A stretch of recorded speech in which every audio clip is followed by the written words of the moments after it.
ಬೆಳಗ್ಗೆದ್ದು ಯಾರ ಮುಖವ ನಾನು ನೋಡಿದೆ, ನನ್ನ ಗಾಡಿ ಪಂಕ್ಚರ್ ಆಗಿ ಮುಂದೆ ನಿಂತಿದೆ.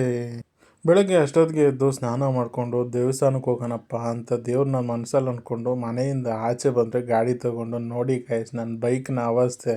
ಸರಿ ಅಂತ ಹೇಳಿ ಗಾಡಿನ ಟೋ ಮಾಡಿಕೊಂಡು ಪಂಕ್ಚರ್ ಶಾಪ್ ಹತ್ರ ಹೋದರೆ ಅವನು ಒಂದೇ ಒಂದು ಡೈಲಾಗ್ ಕೊಡ್ದ, ಈ ಗಾಡಿ ವೀಲೆಲ್ಲ ನಾವು ಬಿಚ್ಚೋಕ್ಕಾಗಲ್ಲ, ನೀವು ಮೆಕ್ಯಾನಿಕ್ ಹತ್ರ ಹೋಗಿ ಬಿಚ್ಚಿಸ್ಕೊಬನ್ನಿ, ನಾನು ಪಂಕ್ಚರ್ ಹಾಕ್ಕೊಡ್ತೀನಿ ಅಂತಂದ. ಅಷ್ಟರಲ್ಲಿ ಇನ್ನೇನಪ್ಪ ಮಾಡೋದು, ಅವನು ಬೇರೆ ಬ್ಯುಸಿ ಇದ್ದ. ಕನ್ವಿನ್ಸ್ ಮಾಡೋಣ, ನಾನು ಒಂಚೂರು ಹೆಲ್ಪ್ ಮಾಡ್ತೀನಿ ಅಂತ ಹೇಳೋಣ ಅಂತ ಹೇಳಿ ನಾನೇ ನೋಡ್ತಾ ಇದ್ದೆ. ಟೈರನ್ನು ಚೆಕ್ ಮಾಡಬೇಕಾದ್ರೆ ಈ ನೇಲ್ ಕಾಣಿಸ್ತು. After first time tyre change ಮಾಡಿದ್ದಾದಮೇಲೆ ಇಷ್ಟು ದೊಡ್ಡ ನೇಲ್ ಹತ್ತಿರೋದು.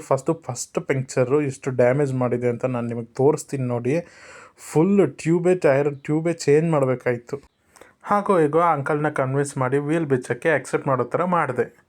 ಅಂಕಲು ವೀಲ್ ಬಿಚ್ಚೋಕ್ಕೆ ರೆಡಿಯಾಗಿ ಬಂದರು. ನಾನು ಅವ್ರ ಜೊತೆಗೆ ಒಂಚೂರು ಹೆಲ್ಪ್ ಮಾಡಿದೆ. ಆ್ಯಕ್ಚುಲಿ ಇಲ್ಲಿ ಟೈರ್ ಬಿಚ್ಚಬೇಕಾದ್ರೆ ಏನಾಯ್ತಪ್ಪ ಅಂತಂದರೆ ಅದು ಸ್ಕ್ರೂನ ಪೂರ್ತಿ ಎಳಿಬಾರ್ದಾಗಿತ್ತು, ಒಂಚೂರು ನಿಲ್ಲಿಸ್ಕೋಬೇಕಾಗಿತ್ತು. ಅವ್ರು ಪೂರ್ತಿ ಎಳೆದೋ ಬಿಟ್ಟರು, ಅದು ಚೈನ್ ಸ್ಪ್ರಾಕೆಟ್ ಸಮೇತ ಕೆಳಗಡೆ ಬಿದ್ದೋಯ್ತು. ಸೊ ಹಾಗೆ ಇನ್ನೇನು ಮಾಡೋಕ್ಕಾಗಲ್ಲ, ಹಾಕಬೇಕಾದ್ರೆ ಒಂಚೂರು ಎಕ್ಸ್ಟ್ರಾ ಹೆಲ್ಪ್ ಬೇಕಾಗುತ್ತೆ ಅವ್ರಿಗೆ ಅಂತ ಹೇಳಿ ಮನಸ್ಸಲ್ಲಿ ಅಂದ್ಕೊಂಡು ಅವ್ರಿಗೆ ಹೇಳಿದ್ರೆ ಭಯ ಬೀಳ್ತಾರೆ, ಮತ್ತೆ ಭಯ ಬೀಳ್ದು ಅದ್ರಲ್ಲಿ ಬೇಡ ಅಂತ ಹೇಳಿ ಮತ್ತು ನಾನು ಹೆಲ್ಪ್ ಮಾಡ್ತೀನಿ ಬಿಡಿ ಅಂತ ಹೇಳಿ ಅವ್ರಿಗೆ ಒಪ್ಪಿಸಿ ಪಂಕ್ಚರ್ ಹಾಕ್ಕೊಡಿ ನೀವು ಸಾಕು ಅಂತ ಹೇಳಿ ಇದು ಮಾಡಿದೆ. ನೋಡಿ ಇಲ್ಲಿ ನೀವು ನೋಡ್ತಾ ಇದ್ದೀರಲ್ಲ ಟ್ಯೂಬು ಎಷ್ಟು ಡ್ಯಾಮೇಜ್ ಆಗಿದೆ ಅಂತ. ಸ್ಕ್ರೂ ಹೇಗಿರುತ್ತೋ ಅದೇ ಸ್ಟ್ರಕ್ಚರಲ್ಲಿನೇ ಟ್ಯೂಬನ್ನು ಕೂಡ ಅದು ಸಖತ್ತಾಗಿ ಡ್ಯಾಮೇಜ್ ಮಾಡಿದೆ. ಪಂಕ್ಚರ್ ಹಾಕಲಿಕ್ಕೆ ಆಗಲ್ಲ ಅಂತ ಅಂಕಲ್ ಹೇಳಿದ್ರು. ಸರಿ ಅಂಕಲ್, ನಿಮ್ಮ ಹತ್ರ ಯಾವುದಾದ್ರೂ ಟ್ಯೂಬ್ ಇದ್ದರೆ ಹಾಕಿ ಅಂತ ನಾನು ರಿಕ್ವೆಸ್ಟ್ ಮಾಡಿದೆ. ಇಲ್ಲೊಂದು ದೊಡ್ಡ ಪ್ರಾಬ್ಲಮ್ ಏನಪ್ಪ ಅಂತಂದರೆ ನಮ್ಮ ಗಾಡಿಗಳಿಗೆ ಇನ್ಸ್ಟೆಂಟಾಗಿ ಟ್ಯೂಬ್ ಬೇಕು, ಟೈರ್ ಬೇಕು ಅಂತಂದರೆ ಯಾವ ಕಾರಣಕ್ಕೂ ನಮ್ಮ ಲೋಕಲಲ್ಲಿ ಸಿಗಲ್ಲ.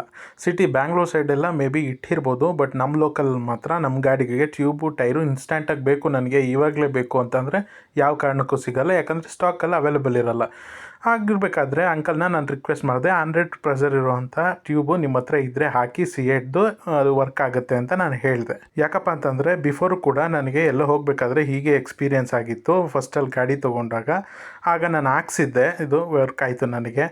ಮತ್ತು ನಾನು ಹೊಸದನ್ನು ಆರ್ಡ್ರ್ ಮಾಡಿ ಮತ್ತು ರಿಪ್ಲೇಸ್ ಮಾಡೋವರೆಗೂ ಇದು ಹೆಲ್ಪ್ ಆಗುತ್ತೆ ನನಗೆ ಅಂತ ಹೇಳಿ ನನಗೆ ಗೊತ್ತಿರೋದ್ರಿಂದ ನಾನು ಎಮರ್ಜೆನ್ಸಿಗೆ ನಾನು ಇದನ್ನು ಸ್ವಿಚ್ ಮಾಡಿದೆ. ಹಾಗೆ ಸರಿ ಅಂಕಲ್ ಇದನ್ನೇ ಹಾಕ್ಬಿಡಿ ಅಂತ ಅಂದೆ. ಪ್ರೈಸ್ ಎಷ್ಟು ಅಂದರೆ 450 ರುಪೀಸ್ ಆಗುತ್ತೆ. ಅಂಕಲ್ಗೆ 450 ರುಪೀಸನ್ನು ಪೇ ಮಾಡಿ ನಾನು ಮತ್ತೆ ಗಾಡಿ ತೊಗೊಂಡು ಹೊರಟೆ. ಫ್ಯೂಲ್ ಚಾರ್ಜ್ ಮಾಡಿಸ್ಬೇಕಾಗಿತ್ತು, ಅಲ್ಲೇ ಪಕ್ಕದಲ್ಲೇ ಫ್ಯೂಲ್ ಸ್ಟೇಷನ್ ಇದ್ದಿದ್ದರಿಂದ ಫ್ಯೂಲನ್ನು ಹಾಕ್ಸ್ಕೊಂಡು ಅಲ್ಲಿಂದ ಹೊರಟೆ. ಆಗೋದೆಲ್ಲ ಒಳ್ಳೇದಕ್ಕೆ ಅಂತ ಹೇಳಿ ಮನಸ್ಸಲ್ಲಿ ಅಂದ್ಕೊಂಡು ಹಿಂದೆ ನಡೆದಿದ್ದನ್ನೆಲ್ಲ ಯಾವುದನ್ನು ಮನಸ್ಸಲ್ಲಿ ಇಟ್ಕೊಂಡಿರ ಬೇಜಾರನ್ನೆಲ್ಲ ಕಳೆದು ಆರಾಮಾಗಿ ಪೀಸ್ಫುಲ್ಲಾಗಿ ಮೈಂಡನ್ನು ಇಟ್ಕೊಂಡು ದೇವಸ್ಥಾನದ ದಾರಿ ಹಿಡಿದೆ.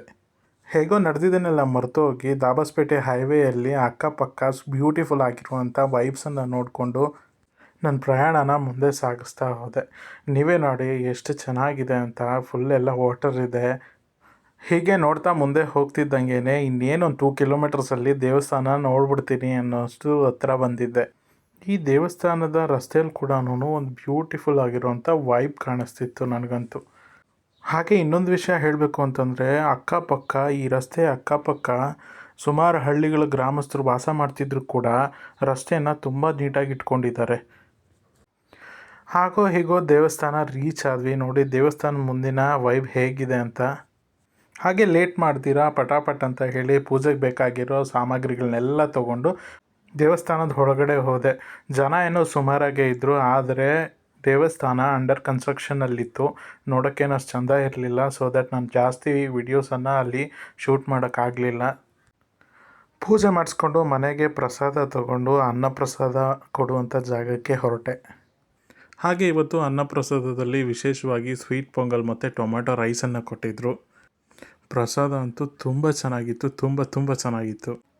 ಹೊಟ್ಟೆ ತುಂಬ ಅನ್ನಪ್ರಸಾದ ಸ್ವೀಕರಣೆ ಮಾಡಿದ್ದಾದಮೇಲೆ ತಮ್ಮ ಪ್ಲೇಟ್ಗಳನ್ನು ತಾವೇ ಸ್ವತಃ ತಮ್ಮ ಕೈಗಳಿಂದ ತೊಳೆದು ಸ್ಟ್ಯಾಂಡ್ಗೆ ಹಾಕಿ ಇಟ್ಟು ಬಂದೆ. ಇಂತಹ ಆಚರಣೆ ಎಲ್ಲ ದೇವಸ್ಥಾನಗಳಲ್ಲೂ ಬಂದರೆ ತುಂಬ ಚೆನ್ನಾಗಿರುತ್ತೆ ಅಂತ ನಾನು ಅಂದ್ಕೊಂಡಿದ್ದೀನಿ. ಹಾಗೆ ಆಚೆ ಬರ್ತಾ ಇದೇ ಅನ್ನದಾಸೋಹಕ್ಕೆ ಹೋಗುವಂಥ ದಾರಿ. ಆಚೆ ಬಂದೆ, ಮುಗಿಸ್ಕೊಂಡು ವೈಬೆಲ್ಲ ಸಕ್ಕತ್ತಾಗಿತ್ತು. ನೋಡಿಕೊಂಡು ತುಂಬ ಎಂಜಾಯ್ ಮಾಡಿದೆ. ನಾನೇನು ತಗೊಳಕ್ಕೆ ಹೋಗಲಿಲ್ಲ. ಇಲ್ಲಿ ಮೇಕೆ ನೋಡಿದ್ರೆ ನನಗೆ ಆಶ್ಚರ್ಯ ಅನ್ನಿಸ್ತು. ಮೇಕೆ ಮೇಲೆ ಎದ್ಬಿಟ್ಟೈತೆ, ಗೇಟ್ ಹಾಕಿದ್ದಾರೆ, ಬಟ್ ಹಂಗೋ ಜಂಪ್ ಮಾಡಿಬಿಟ್ಟಿದೆ ಒಳಗಡೆ. ಮೇಕೆಗಳು ಕೋತಿಗಳು ಸಾಮಾನ್ಯವಾಗಿ ಇಲ್ಲಿ ಇದ್ದೇ ಇರುತ್ತೆ. ನೋಡಿ last vibe. Temple outside shoot ಮಾಡ್ತಿರೋದು ನಾನು. ಜನ ಏನು ಜಾಸ್ತಿ ಇರಲಿಲ್ಲ. ಬಟ್ ಇದು ಘಾಟ್ ಸೆಕ್ಷನಲ್ಲಿ ನಾನು ರಿಟರ್ನ್ ಆಗಿದ್ದು.